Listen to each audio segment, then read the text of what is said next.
L کے ایک راہب کا واقعہ ہے جو بڑا عبرتناک ہے اور ایک کے بعد ایک گناہ میں پھنسنے کی صورت بھی لاتا ہے۔ مفسرین کرام نے سورۃ حشر کی ایک آیت کی تفسیر میں اس کا تذکرہ کیا ہے۔ وہ آیت یہ ہے، جیسے شیطان کا قصہ ہے کہ انسان سے کہتا ہے کہ کافر ہو جا، پھر جب کافر ہو جاتا ہے تو کہہ دیتا ہے میں تجھ سے بری ہوں، میں تو اللہ رب العالمین سے ڈرتا ہوں۔ اس کی تفسیر میں علماء تفسیر سے بیان کرتے ہیں کہ ان میں سے ایک واقعہ یہ ہے کہ بنی اسرائیل کا ایک راہب بہت عبادت گزار تھا۔ وہ دن رات اپنی عبادت میں مشغول رہتا تھا اور اسی بستی میں 3 بھائی رہتے تھے جن کی ایک نہایت حسین و جمیل بہن تھی اور بیمار تھی۔ ایک بار ان بھائیوں کو ایک سفر پر جانا ہوا۔ ان لوگوں نے آپس میں مشورہ کیا کہ بہن کو کہاں چھوڑ دیں۔ ایک بھائی نے مشورہ دیا کہ فلاں راہب کے پاس چھوڑ دیں گے جو بڑا متقی عبادت گزار آدمی ہے، اس سے زیادہ قابل اعتبار یہاں کوئی نہیں، لہٰذا اس کے پاس چھوڑ دیں گے اور کہنے لگے ہماری بہن بیمار ہے، اگر مر جائے گی تو وہ تدفین بھی کر دے گا اور اگر جیتی رہی تو اس کی حفاظت کرے گا۔ چنانچہ سب مل کر راہب کے پاس پہنچے اور اس سے گزارش کی کہ ہماری بہن بیمار ہے، ہمیں سفر پر جانا ہے، لہٰذا ہم اس کو آپ کے حوالے کرنا چاہتے ہیں، اگر خدا نخواستہ یہ مر جائے تو اس کی تدفین کا انتظام کر دیجیے گا اور اگر جیتی رہی تو اس کی حفاظت فرمائیے گا، ہم لوگ واپس آ کر لے لیں گے۔ راہب نے کہا ٹھیک ہے اور یہ لوگ رخصت ہو گئے۔ راہب نے اس لڑکی کا علاج کیا تو وہ ٹھیک ہو گئی اور اس کا حسن دوبالا ہو گیا۔ راہب کو شیطان نے بہکانا شروع کر دیا کہ اس کے ساتھ زنا کریں، مگر راہب بچتا رہا۔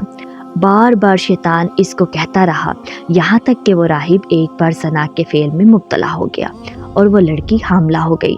اب شیطان نے اس کو شرم دلائی کہ تو نے کیا حرکت کر دی، یہ نہیں ہونا چاہیے تھا، اگر یہ راز دوسروں کو اور اس کے بھائیوں کو معلوم ہو گیا تو تیری کس قدر رسوائی ہوگی۔ پھر شیطان نے راہب کو اس رسوائی سے بچنے کا علاج یہ سمجھایا کہ اس لڑکی کو قتل کر دے تاکہ کسی کو معلوم ہی نہ ہو سکے، اور اس کے بھائی جب آئیں تو کہہ دینا کہ وہ بیمار تھی اور فوت ہو گئی۔ چنانچہ اس راہب نے اس لڑکی کو قتل کر دیا اور ایک درخت کے نیچے دفن کر دیا۔ جب اس لڑکی کے بھائی سفر سے واپس آئے تو راہب کے پاس اپنی بہن کو لینے آئے۔ اس نے کہا وہ انتقال کر گئی اور میں نے اس کو قبرستان میں دفن کر دیا۔ بھائیوں نے سمجھا کہ صحیح ہوگا اور چلے گئے۔ ادھر شیطان نے ان بھائیوں کے خواب میں آ کر کہا تمہاری بہن مری نہیں ہے، بلکہ اس راہب نے اس کے ساتھ زنا کرنے کے بعد اس کو قتل کر دیا ہے، اور تم کو یقین نہیں آتا تو فلاں درخت کے پاس کھدائی کرو تو تم کو تمہاری بہن کی لاش مل جائے گی، دیکھ لینا۔ تب بھائیوں کے خواب میں جب اس طرح نظر آیا تو انہوں نے اس خواب کو سچمچ سمجھ کر درخت کے پاس کھدائی کی اور واقعی وہاں سے ان کی بہن کی لاش ملی۔ جب شیطان نے اس طرح بھائیوں کو اس واقعے سے باخبر کیا تو وہ اس پر مطلع ہوئے اور ان کو غصہ آیا اور راہب کو مارنے آئے، اور شیطان نے ادھر جب راہب کو ان کے سامنے رسوا کر دیا اور لوگ اس کو قتل کرنے آئے تو اب راہب سے کہنے لگا کہ دیکھ اب میں ہی ہوں جو تجھے بچا سکتا ہوں، اگر تو میری ایک بات مان لے تو میں اب تیری مدد کروں گا۔ راہب نے کہا کہ اچھا میں تمہاری بات مانوں گا۔